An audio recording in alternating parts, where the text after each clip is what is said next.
I now give the floor to the representative of Israel. Thank you, Madam President. Before I start, I've listened to your speech very carefully, and you mentioned a future with no pain, no suffering, but you haven't mentioned one word during your speech, and I've listened very carefully. What about Hamas? You have to include in your speech a future for Gaza is a future with no Hamas. You cannot describe a world or a reality and not mentioning this is the reason why we are sitting in this room today, the brutality of Hamas and the pain that the people of Gaza are suffering because of Hamas. Madam President, today most of the members of this council failed. They betrayed their own principles, their responsibilities to the innocent, and their duty to uphold justice. The resolution brought before this chamber was not a path to peace. It was a roadmap to more terror, more suffering, and more bloodshed. Many of you attempted to pass this injustice. We thank the United States for exercising its veto, for standing on the side of morality and justice, for refusing to abandon the hostages and their families. The text ignored the suffering of the 101 innocent hostages still held by Hamas in Gaza. Had it passed today, this council would have sent a message to the world that terrorists can act with impunity, that the United Nations will shield and surrender to murderers, rapists, and kidnappers, rather than holding them accountable. Last week, Sasha Trofanov should have celebrated his 29th birthday, surrounded by friends and family. Instead, he is being held by terrorist monsters who recently released a video showcasing his torture. Sasha is starved, his face bruised, his spirit crushed. Hamas doesn't just imprison, they torment, they dehumanize, they rejoice in their cruelty, and now they know that this council will do nothing to stop them. I would like to remind Ambassador Navzia that Sasha is a Russian citizen. He is included in the 29 nations which have citizens held hostage by Hamas, your citizens. Neama Levy, a bright young woman, just 19 years old, was taken and dragged into hell. Neama volunteered at a kindergarten for refugees, bringing light and love to children in need. You have seen the horrible images. Her ankles cut, her sweatpants soaked in blood. Neama's innocence, her humanity, her dreams, all stolen by Hamas. And today, someone in this council told her family that her life is not worth enough to demand her freedom.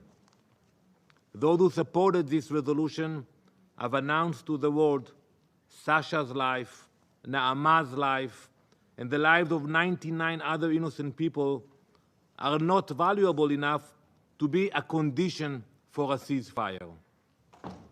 Today, the UN celebrates International Children's Day. Rather than demanding that little children like Ariel and Kfir Bivas will be released immediately after 411 days in captivity, this council is attempting to pass a resolution which declares that their precious lives are not worth your time. This is not diplomacy. It is appeasement. It is abandonment of the very ideal that this council claims to defend. The world should be clear-eyed about what this text truly represents. It rewards Hamas for their barbarity. It validates their strategy of using human shields, targeting civilians, and tormenting hostages in their terror dungeons. It would have set a horrifying precedent that terrorism pays, that violence is met not with condemnation, but with concessions. Why you couldn't agree about condemnation of Hamas? You mentioned you worked tirelessly about drafting this resolution. Couldn't you sit down, the 14 countries who voted for that, and agree about a condemnation in this resolution, like one line? We condemn the atrocities of Hamas. Was it so difficult? This Council has already adopted 4 resolutions demanding the release of the hostages. Hamas has ignored every one of them. Why wouldn't they? They have faced no consequences for their crimes, no repercussions for their atrocities, no accountability for their barbarity. Madam President, the loss of civilian life in Gaza is a tragedy, but it is a tragedy authored by Hamas. They started this war. You have to say it. You have to say that they started it on October 7th. We are not here because we wanted to be here. They have held innocent Israelis hostage for over 400 days with no sign of life or humanitarian access. They use Palestinian civilians as human shields.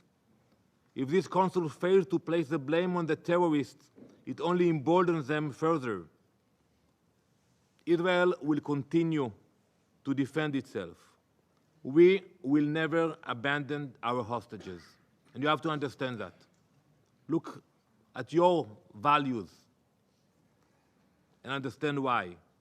We will never forget them, and we will never stop fighting for their freedom.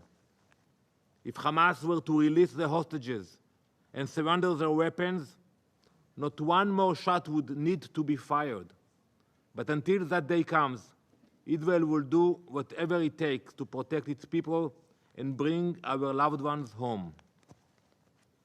Today, this Council had the opportunity to stand on the side of justice, decency, and humanity. If not for the United States, it would have chosen appeasement, to reward terror and abandon the innocent. History will remember this vote. It will remember who stood with the hostages, the victims, and the principles of peace, and who betrayed them to shield terrorists. Thank you, Madam President.